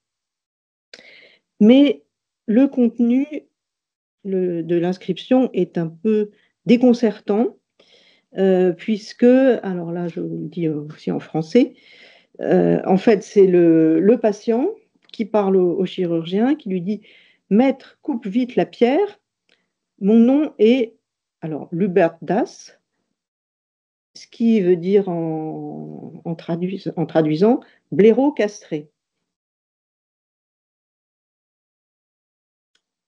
Donc, alors, on sait que ce personnage, au moins Lubert, le blaireau, c'est un personnage de comédie, de pièce de théâtre aussi, un peu de carnaval, etc., qui est fréquemment représenté à l'époque. Et d'ailleurs, oui, curieusement, blaireau, bah, c'est un peu ça, le sens actuel, quoi. Blaireau, c'est l'idiot, là aussi, l'idiot de service. Mais là, c'est blaireau castré. Et, et en fait, il parle de pierre, et puis le thème de l'excision de la pierre de folie a beaucoup été repris ensuite, hein. Il y a beaucoup de peintures flamandes qui reprennent cette thématique. Mais là, en fait, si on regarde de près, ce ne sont pas des pierres, ce sont des fleurs qui sont extraites de son cerveau ou qui sont déjà posées sur la table. Alors, là aussi, une peinture évidemment qui fait couler beaucoup d'encre, mais quand même une des interprétations assez convaincantes, surtout si on sait que le tableau le premier propriétaire connu de ce tableau, c'était l'évêque d'Utrecht, Philippe de Bourgogne, qui n'avait d'évêque que le titre, disons, et qui était particulièrement réputé pour sa vie totalement dissolue. Donc, on peut se demander si finalement la pierre ou la fleur qu'on retire du cerveau du patient, c'est pas tout simplement son obsession sexuelle que le chirurgien va retirer de sa tête. Alors, je passe là-dessus pour vous montrer, voilà, pour finir, sur cette gravure un peu plus tardive, mais qui est aussi sur le thème de l'excision de la pierre de folie, donc cette opération qui en tout cas n'a jamais eu lieu au Moyen Âge, mais c'est là aussi quelque chose de purement symbolique, et que ce soit Bosch ou là Bruegel, montre que tout ça est du charlatanisme et qu'on est en train de parler une fois de plus de la folie au sens de la crédulité ou de la stupidité des hommes. Donc vous avez ici le chirurgien, le patient. Donc le chirurgien brandit la pierre qu'il aurait soi-disant extraite de la tête du patient. Il y a un acolyte là qui se précipite, il a une lanterne pour qu'on puisse voir mieux l'intérieur de la tête, pour voir s'il n'y a pas d'autres pierres encore à extraire. Il y a la foule derrière, enthousiaste, qui se précipite pour se faire opérer elle aussi. Et puis vous voyez que là, sous la table, on a le complice du pseudo-chirurgien qui a un panier rempli de pierres, donc il va lui passer sous la table les pierres, enfin voilà, par prestidigitation, il va faire croire que ça sort de la tête du patient. Et vous voyez que le complice, il a un petit cadenas autour de la bouche, donc voilà, motus et bouche cousue, et il nous fait un clin d'œil. Donc on est les spectateurs et on va être complices aussi pour voir que voilà, tous ces personnages sont complètement stupides de croire à cette opération. Et d'ailleurs, là, on a aussi des faux malades. Là, ils ont une espèce de pamplemousse sur la tête et ils se précipitent soi-disant pour se faire opérer, mais en fait, ils sont là pour couper la bourse des personnages crédules qui sont là. Et vous voyez aussi que au fond du paysage, à l'arrière-plan, il y a un meunier qui est en train d'apporter. En fait, il apporte les pierres hein, dans un moulin qui va moudre les pierres et en faire une sorte de farine de pierre qui ressort ici par cette espèce de tuyau, ce qui montre que la folie est un cycle sans fin. Déjà, de toute façon, toute cette histoire est fausse, mais en plus, voilà, ce qu'on extrait finalement se recycle, se reproduit, et cette poudre va semer de nouveau de la folie à l'infini. Donc, tout ça voilà, est à prendre à différents degrés, mais voilà, on n'a pas excisé la pierre de folie à des malades au Moyen-Âge ou à la Renaissance. Voilà, je crois qu'il faut vraiment que je m'arrête et que je laisse la place à des questions.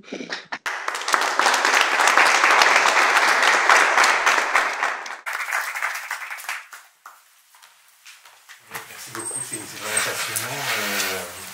C'était avoir été notre guide, parce que la folie est une énigme, mais les représentations des fous est une énigme au carré, et donc grâce à vous, on arrive à comprendre un peu mieux ce qui se passe.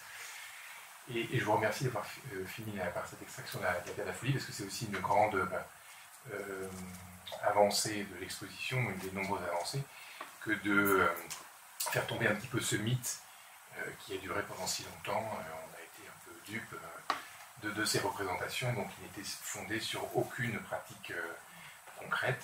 Et j'ai jamais eu d'opération de neurochirurgie avant le XXe siècle.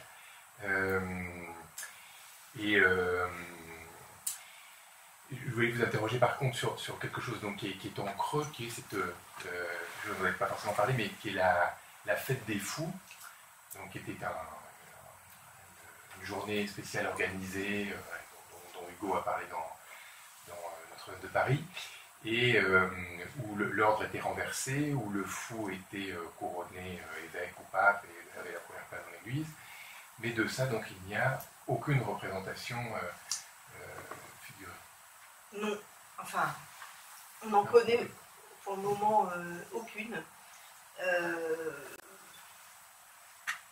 Donc, il faut savoir qu'à l'origine, ces fêtes des fous, vous mentionnez Notre-Dame de Paris, à ce moment-là. Alors, Hugo est assez bien informé historiquement, mais il situe ça sur le parvis devant Notre-Dame. Au départ, la fête des fous, ce sont des fêtes religieuses entre clercs à l'intérieur des églises, plutôt cathédrales. Et au départ aussi, il y a vraiment un fondement spirituel parce que ce sont des fêtes qui ont lieu vraiment dans un calendrier liturgique très précis, entre Noël, donc l'incarnation et la venue d'un Dieu sous la forme d'un nouveau-né, donc un être faible, totalement sans défense et innocent. Donc entre la date du 25 décembre et celle de l'Épiphanie le 6 janvier, où des rois viennent s'incliner devant cet enfant faible, innocent, sans défense. Et donc, les fêtes des fous, au départ, sont des fêtes qui viennent exalter justement ces notions de pureté, d'innocence, de faiblesse, d'humilité dans ce calendrier. Et donc, c'est pour ça que ce jour-là, ceux qui sont les moins gradés, si on peut dire, dans l'Église, prennent le pouvoir ça se matérialisait vraiment dans cette église. On disait un office et voilà, les enfants de chœur arrivaient, les enfants de chœur, les chantres, enfin, ceux qui avaient voilà, qui étaient soit les plus jeunes, qui étaient encore des enfants ou des très jeunes, soit qui avaient un grade dans la hiérarchie très, très bas, entraient dans le chœur, chassaient les chanoines, je ne sais pas ce qu'ils allaient faire, ils disparaissaient de la circulation, et c'était eux qui allaient dire l'office, ce qu'ils n'avaient pas le droit de faire, parce qu'ils n'avaient pas le grade suffisant, mais ils disaient l'office. Donc ça, c'est le point de départ. Après, ça a pris des formes de plus en plus folles, et ils faisaient n'importe quoi. C'était vraiment le jour de farce où on avait le droit de se libérer, de venir déguisé, de venir habillé en femme, de se mettre à moitié nu, de faire des pitreries, de manger des saucisses sur l'autel, Et après, une fois que l'office était dit, enfin qu'il y avait une forme de liturgie, effectivement, ils sortaient dans la ville, et là, toute la ville participait et s'y mettait de bon cœur, et voilà, reprenait cette fête des fous, où on inversait aussi la hiérarchie, et on pouvait voir, etc. Mais, à la fois, c'était prévu par l'Église, mais comme souvent ça dégénérait, il y avait des débordements, etc. Alors, c'est comme ça qu'on les connaît, d'ailleurs, c'est par les textes de la hiérarchie qui essaie de remettre un peu d'ordre dans tout ça, qui disent il ne faut pas faire ça pendant l'office, il ne faut pas faire ceci, il ne faut pas faire cela. Donc on sait toujours quand on vous dit il ne faut pas faire ça, c'est que les gens le font. mais on n'en a aucune représentation. On connaît par des textes, et donc on connaît les récriminations, on sait régulièrement justement les évêques, les cardinaux essaient de supprimer ces fêtes, mais ça ne marche jamais, jusqu'à, en gros, la contre-réforme, où là, ça a été supprimé de manière radicale. Mais il y a comme ça, je voulais l'apporter, j'ai oublié, comme il y a voilà, beaucoup de polémiques, où on essayait de supprimer, ou au moins de canaliser.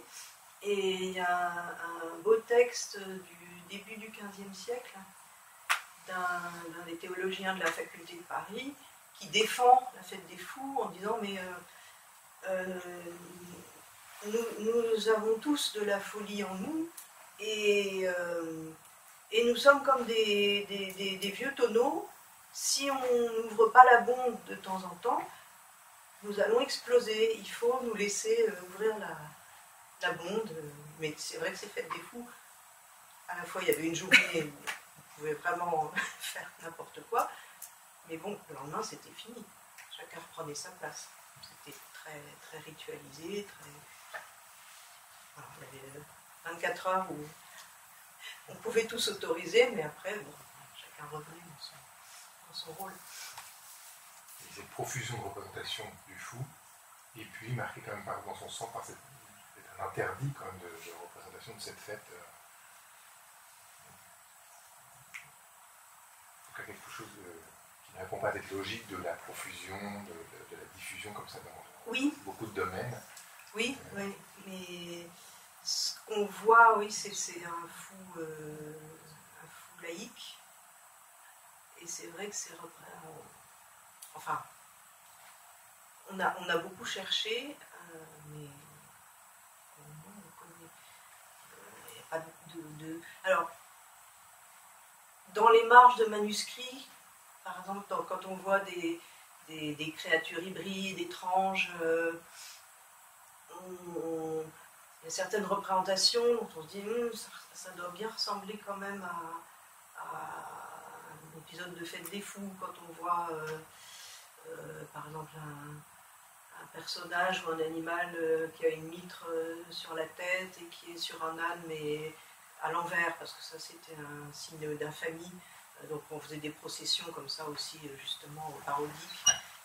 Voilà, quand on voit ça dans une marque, on dit mais c'est vrai qu'on n'a pas une page ou un tableau où voilà un intérieur d'église avec les fous en train de faire les fous. Peut-être qu'un jour on va découvrir ça. Mais... Est-ce qu'il y a des questions ici dans la salle virtuelle?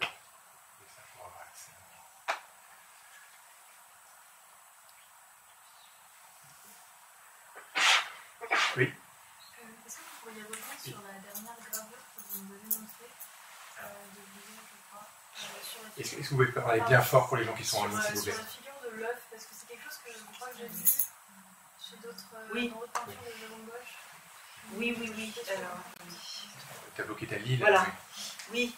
Alors, effectivement, on a souvent, dans la peinture flamande, un lien entre le fou et l'œuf, et effectivement beaucoup chez Bosch. Là, on a effectivement un autre extracteur de pierre de folie qui est en train d'œuvrer à l'intérieur de l'œuf, et puis il y a aussi le concert dans l'œuf de Lille. En fait, il y avait en néerlandais le mot pour jaune d'œuf et pour fou sont très proches, et donc il y a eu une sorte d'assimilation entre les mots qui a conduit à une évocation visuelle, et aussi à l'idée, il y avait dans l'exposition ce tableau qui n'est pas un chef-d'œuvre de la peinture, mais qui est tellement drôle, où on voit une grosse poule en train de couver des œufs dont sortent des fous, et donc il y avait aussi dans cette... Mais c'est comme l'excision de la pierre de folie, personne n'a jamais excisé, et personne ne croyait réellement que les fous naissaient dans des œufs, mais il y avait cette sorte de mythologie, vous voyez, de légende, selon laquelle les fous sortaient des œufs. Et du coup, d'ailleurs, un tableau que je vais vous montrer, qui est celui-ci, qui est assez terrible. Là, c'est un fou qui est quand même très, très inquiétant. Vous voyez qu'il a du sang sur les lèvres et sur les doigts. Et en fait, il a commencé à dévorer cet œuf. Mais apparemment, l'œuf avait été couvé, donc c'est un embryon qu'il a commencé à manger. C'est pour ça qu'il y a du sang qui dégouline. Et ce qui est vraiment terrifiant.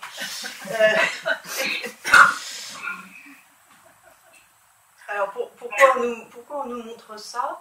En fait, on peut comprendre la clé du tableau quand on voit ce petit chien qui lui a l'air tout sympathique. En fait, ça fait référence encore à un verset biblique où il est dit comme le chien retourne à son vomissement, le fou revient sans cesse à sa propre folie. Et donc là, le fou, il est dans ce cycle justement éternel et sans fin. Il mange un œuf, donc il mange l'origine de sa propre folie. Et vous voyez qu'en plus, il y a cette sorte de tablette devant lui. Il dévore l'œuf et il laisse de côté le pain et le vin, les espèces eucharistiques. Donc il se détourne du salut et il est dans une sorte de cycle de folie presque démoniaque dans laquelle il se complaît. D'où l'œuf, voilà. C'est important de parler de l'œuf. Alors merci pour votre présentation qui est vraiment passionnante. J'avais une question par rapport à la nef des fous, puisque sur la représentation de Naragonia, en fait il y a un drapeau avec marqué Dr Griff. Donc il était ta question. Est-ce que ça peut bien être? Non, parce qu'il y a toute une représentation des griffons, enfin ça c'est à Bâle, le carnaval de Bâle, où il y a aussi une expression de la folie qui est publique. Bon, c'est complètement une autre tradition, et c'est plus tard, hein, c'est après la réforme, etc. Et je me dis, tiens, c'est bizarre, là, le docteur il apparaît, vous nous disiez qu'il n'y aurait pas de médecine, mais peut-être que là il y a un truc, peut-être que c'est une manière de tourner en dérision quelque chose d'un médecin. Alors je pense que là, docteur, c'est plus au sens, vous savez, germanique, le savant en général, pas forcément médecin, professeur, docteur. Et Brandt, cela dit, quand vous parlez d'une allusion au griffon, c'est possible parce que La Nef des Fous, c'est publié à Bâle. Hein. Oui, oui. À Bâle pendant le carnaval de 1494. Mais oui, Brandt, enfin, il se moque de tout le monde, mais le premier, là c'est, disons, l'introduction, la préface, et après, le premier chapitre, c'est intitulé « Des livres inutiles », et il se moque en premier. Le premier des fous, c'est le faux savant. Ah ouais. J'adore. C'est un peu plus loin. Ah ben le voilà en sous deux formes. C'est le faux savant. Alors il a ses grosses lunettes, là, comme le fou que vous voyez tout à l'heure. Il est dans son étude, dans son cabinet, entouré de ses livres. Et ce qu'il dit, le texte, c'est le savant qui parle et qui s'adresse à l'auteur et qui lui dit comme tu as bien fait de me mettre en premier dans ta liste, puisqu'il y a une centaine de chapitres, je suis le savant, j'ai tant de livres, je n'en ai lu aucun. Je n'en ai lu aucun et de toute façon, si je les lisais, je n'y comprendrais rien. Donc, et en guise de marotte, il a un petit plumeau, donc de temps en temps, je les époussette. Donc, il se moque, il aime bien se moquer des érudits qui sont de faux sages. Enfin, ou des savants qui ont beau être savants et ne sont pas sages pour autant. D'accord, merci. Est-ce qu'il y a d'autres questions? Oui. Est-ce que vous voulez bien revenir sur pourquoi est-ce que les fous portaient la tension? Parce que normalement c'est propre moi, c'est la sagesse, la méditation. Il y a plusieurs hypothèses, explications, enfin dont aucune n'est peut-être convaincante à 100%. Mais à la fois quelque chose de pénitentiel, notamment justement quand il y a en plus la forme de croix au centre du crâne, et puis aussi cette idée justement de libérer le crâne pour que le contact soit plus direct avec des linges mouillés, avec le mou qui sont censés rafraîchir l'échauffement du cerveau. Donc à la fois, comme beaucoup au Moyen-Âge, soit une interprétation spirituelle, donc de côté pénitentiel, soit médical par ce procédé. C'est une variété de la folie, donc c'était la frénésie ou les forcenés, donc ces fous très agités, et qu'on décrivait comme ça, comme débordant, et notamment il y avait des descriptions, il parlait qu'il y avait des accès de fièvre aussi importants. Donc il y avait une température qui était corporelle qui était modifiée, et il y avait ces troubles du comportement qui étaient associés. Peut-être que c'était effectivement une façon de rafraîchir ces humeurs qui étaient dues à l'échauffement de la vie. Oui. Alors, en cours, on a étudié un psychiatre qui s'appelle Jean-Pierre Falleret, donc psychiatre du 19e siècle, plus précisément en 1821. Et il avait traité de la folie, mais sous le versant de la transgénérationnalité. Du coup, je me demandais s'il y avait des représentations de familles de fous. Pas que je sache. Il y a aussi quelque chose qui peut être trompeur, en tout cas dans les fous de cour, au Moyen-Âge et à la Renaissance. On leur donnait un surnom. Tout à l'heure, on a vu coquinet, triboulet. C'est pas leur prénom de baptême, hein, c'est le petit sobriquet qu'on leur donnait. Et c'était un peu toujours les mêmes noms qui revenaient, sont des noms génériques. Donc parfois, on a pu croire qu'il y avait comme ça des générations qui se succédaient de fous de cour. Mais en fait, ce sont pas... Enfin, par exemple, Triboulet, maintenant, on sait qu'il y en a 3 différents au moins. Celui de René d'Anjou, que je vous ai montré, mais il y avait aussi un Triboulet à la cour de Louis XII, et puis il y a eu un Triboulet à la cour de François Ier, c'est celui qui donne Rigoletto dans l'opéra de Verdi, enfin la pièce de Victor Hugo qui est transformée après par Verdi. dans Rigoletto. Mais voilà, c'est pas le même personnage qui aurait vécu 150 ans. C'est pas non plus le fils du premier, parce que c'est pas des offices comme ça qu'on se serait transmis de génération en génération. C'est juste que voilà, on leur donnait toujours les mêmes noms. Mais à part ça, pour répondre à votre question, non, je n'ai pas vu comme ça de famille de fous. On aurait bien voulu avoir dans l'exposition, ça n'a pas été possible. Il y a des portraits de famille royale avec des fous. Oui. Notamment Henri VIII, voilà, il y a ce très grand portrait où il est là avec, je ne sais plus laquelle de ses épouses, parce qu'il en avait tellement, mais, et avec son fou, Will Somers, qui est bien connu, et la folle de la reine, et puis leurs enfants. Il y a vraiment c'est la photo de famille au complet. Mais des familles de fous. D'accord, bon, merci. Oui, vous disiez tout à l'heure que ces représentations, elles ont eu lieu juste avant la Réforme. Est-ce qu'il y a eu justement un effet avant et pendant. Avant et pendant, oui. Avant et pendant.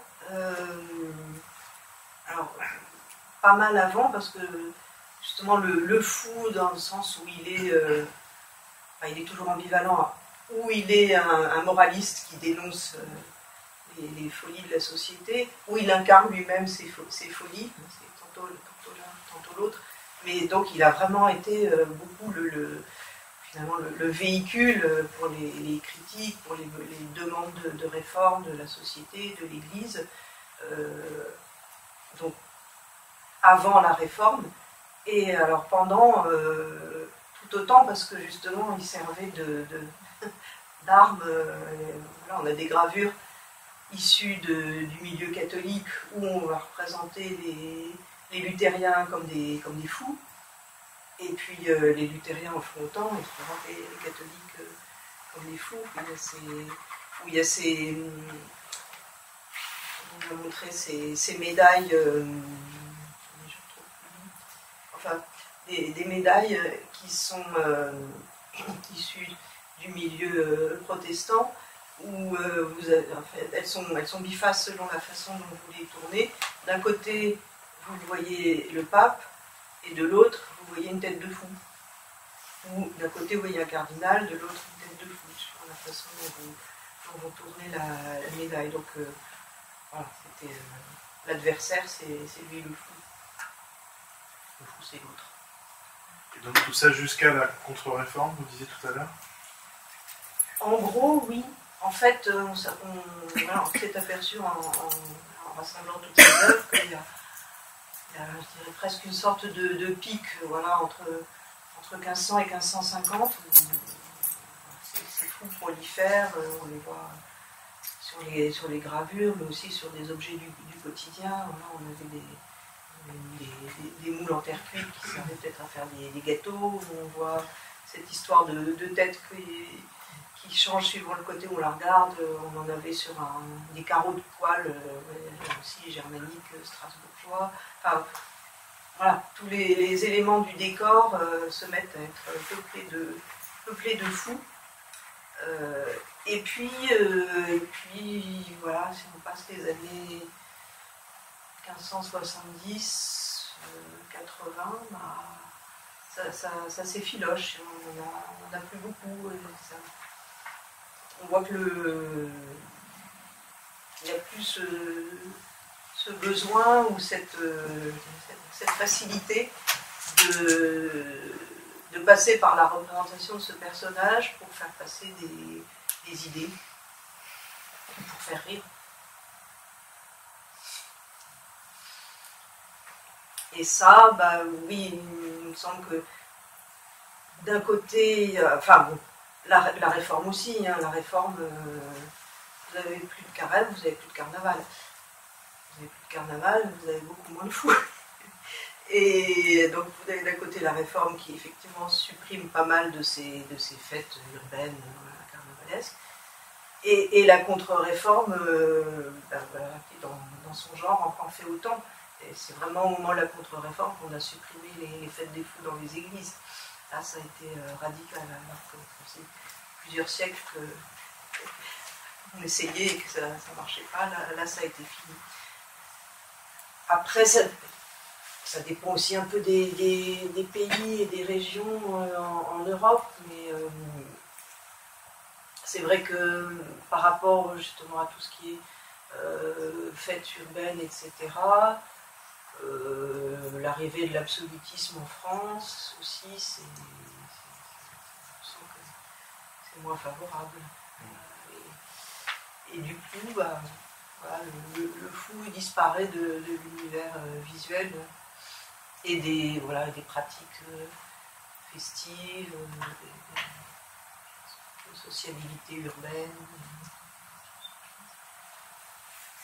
Même si dans la littérature, par exemple, bon, c'est Foucault qui en parle, le neveu de Rameau, ou chez Candide, il y a une critique sociale qui est toujours portée par la figure d'un innocent, oui. En marge de la société, qui ne comprend pas les codes. Oui, il ne disparaît pas complètement, mais justement, il s'incarne dans les représentations, on en voit quand même très très peu. Mais après, alors oui, ça passe par des choses qui prennent un peu le relais, c'est justement les personnages de la Commedia dell'arte, Pierrot, ou Harlequin, ça reprend le costume bigarré, où effectivement il y a d'autres personnages dans la littérature, dans Quichotte. Mais voilà, c'est plus le même personnage qui est omniprésent. Après, oui, pourquoi plus dans le nord que dans le sud,